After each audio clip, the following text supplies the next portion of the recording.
début de l'arrivée des Allemands, vous étiez à ce moment-là à Royan. Oui, non seulement ça, mais j'étais à la plage. J'étais à la plage parce que mon père était à ce moment-là extrêmement souffrant, grande crise d'asthme qui devait l'emporter d'ailleurs. Et un de mes oncles m'avait emmené à la plage qui était en face de la maison.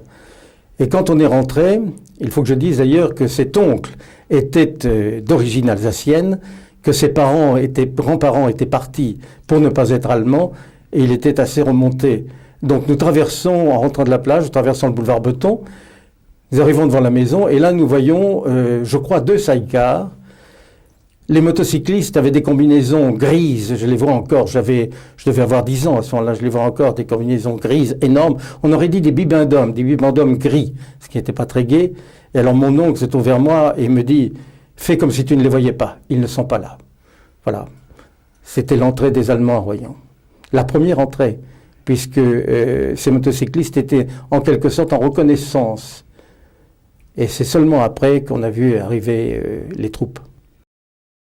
Il y avait un certain nombre de personnes de Royan, comme le père de Gentil, le bijoutier, etc., qui gardaient les lignes pour éviter les sabotages. Ça, je me souviens de cela.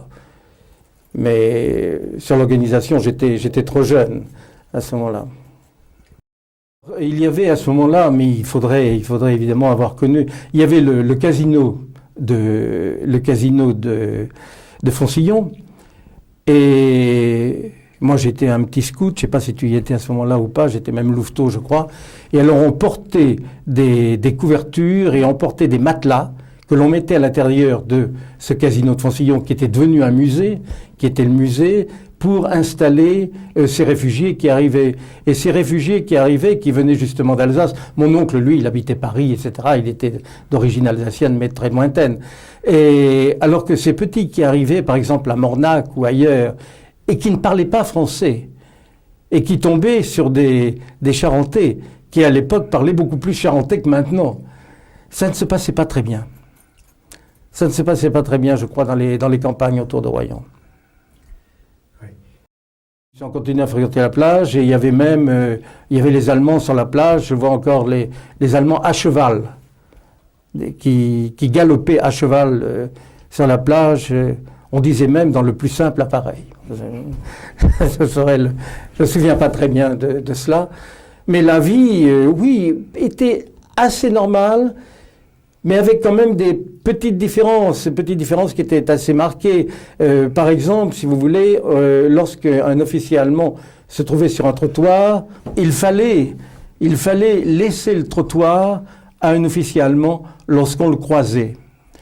Et j'avais une dizaine d'années, j'étais un petit peu bête, un petit peu sot certainement, et mon frère venait de me ramener d'Angleterre, il rentrait d'Angleterre, il m'avait ramené un bonnet d'Écossais.